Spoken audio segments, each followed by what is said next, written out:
இன்றைய புனிதர் புனித ஆகத்தம்மா. இவர் உயர்ந்த குடும்பத்தை சார்ந்தவர். நாட்டின் ஆளுநரான குயின்தானூஸ் என்பவன் இவரை பாவத்தில் விழ முயற்சி செய்தான். ஆனால் இவர் அதற்கு ஒருபொழுதும் இணங்கவில்லை. எனவே அன்று இரவில் புனித ராயப்பர் இவருக்கு தோன்றி இவரை சுகப்படுத்தினார்.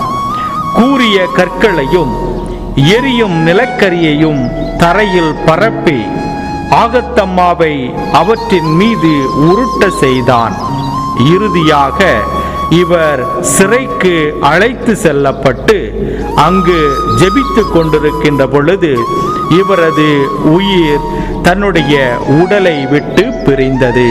இந்த அளவிற்கு கடவுள் மீது அதீத பக்தி கொண்டவராக கடவுளையே தஞ்சமென நம்பி வாழ்ந்து கொண்டிருந்தார். இந்த புனிதையைப் போல நாமும் இறைவனுக்கு சாட்சி பகருகின்ற வாழ்க்கை வாழ இந்த புனிதை வழியாக வரம் வேண்டுவோம். இறை ஆசீர் உங்கள் உள்ளத்தையும் இல்லத்தையும் நிரப்புவதாக. ஆமேன்.